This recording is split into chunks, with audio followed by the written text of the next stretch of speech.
So today we are going to be discussing reading to write, or reading literature in order to write literature. And specifically, we're going to be talking about finding inspiration from the books that you read. So what does reading to write really mean? The goal is to read intentionally, but not really with the aim of analyzing literature like you might do in school in an English class. Instead, you're going to be thinking about craft, and craft refers to the composition of a story and how a writer really thinks about and goes about this process. So you can still consider point of view and character and how a plot moves, but you're going to focus more on how these elements work together and what they contribute to the overall narrative of the story. In other words, you're going to be reading with the intention of writing your own stories and thinking about the books that you're reading in order to think about the books that you're going to write. So, the importance of finding what you like. So when you're writing a story, you want to try to capture something that's accurate to life, but you don't want to just completely transcribe the things that are happening in a life, right? You want to make it work on the page. And taking inspiration from other writers is going to help you learn how to do this. So you should be reading widely. You'll discover what genres and forms of writing that you prefer. By checking out books and stories that you otherwise wouldn't really look for, you can go out of your comfort zone and learn something new. And in the end, you're going to find out what books you really prefer and what you like. So let's look at literature. We're going to be looking at a section from the short story Marigolds by Eugenia W. Collier. This story is about a girl, Elizabeth, who lives in poverty during the Great Depression. She's looking back on a particular summer moment when she felt that she suddenly grew up. She passed her days doing very little, just playing with other children from the neighborhood. And then a very poor old woman who kept a garden of marigolds lived nearby. In the story, Elizabeth encounters her parents in a vulnerable state, and she doesn't really know how to process it. She ends up becoming quite destructive and fitful. The whole story is really just about an end to innocence. So now let's look at a passage from the story Marigolds. Whenever the memory of those marigolds flashes across my mind, a strange nostalgia comes with it and remains long after the picture has faded. I feel again the chaotic emotions of adolescence, elusive as smoke, yet as real as the potted geranium before me now. Joy and rage and wild animal gladness and shame become tangled together in the multicolored skein of 14 going on 15, as I recall that devastating moment when I was suddenly more woman than child, years ago in Miss Lottie's yard. I think of those marigolds at the strangest times.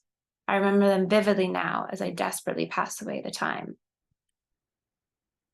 So let's think about that example. Let's think about that passage and think about how the author wrote the story. What unique features does it have? And when you're thinking about that question, bring it back to your own writers. What unique features does your own writing have? The author is thinking back to a particular moment. How does the memory affect her emotionally? What language does she use? Does this exposition make you feel connected to the character, to her thoughts, and to her emotions? Do you think it sets up the rest of the narrative pretty well? The author uses a lot of lovely descriptive language to set the scene and make the experience visceral and moving. Joy and rage and wild animal gladness and shame become tangled together in the multicolored skein of 14 going on 15. And then there's the chaotic emotions of adolescence, elusive as smoke, yet as real as the potted geranium before me now. Those lines really come close to poetry even. They capture a mood and a feeling so well. We get a sense of chaos, confusion, and all of the intense emotions that the protagonist is really struggling to cope with. So let's take these cues from literature. Let's read this story in order to write our own. So to challenge a student, I had them write in a long descriptive style, similar to that of Marigolds. In borrowing the elements of the story or trying to imitate another writer's style, you're going to find out more about your own distinct voice, what comes naturally to you and what doesn't. If you read more and if you read a variety of different things, you'll feel more comfortable taking creative liberties in your own work. So thinking about reading to write and thinking about finding inspiration from stories that you read. You can read to find out what you like and what will help you to create work that you like and that you feel best expresses what you want to say. Practice is so important to developing your abilities, but working on writing doesn't just mean doing a lot of writing. It can mean doing a lot of reading too. Try to get your hands on as much work as possible to develop your own personal style. With that said, you shouldn't be afraid to put books down if you're not really enjoying yourself. You don't need to feel pressure to finish everything, and you can move on if you want to. If you read widely and attempt many different styles, attempt many different storylines, you'll probably learn what you're good at and what you're less good at. Everyone has strengths and weaknesses. It's very useful to be able to identify yours.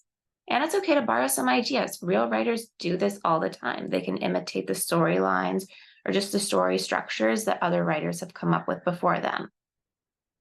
But the main thing is that you need to become an active reader in order to become an active, prolific writer. Thinking critically about what you're reading and using it to assist your own writing is going to help you quite a lot.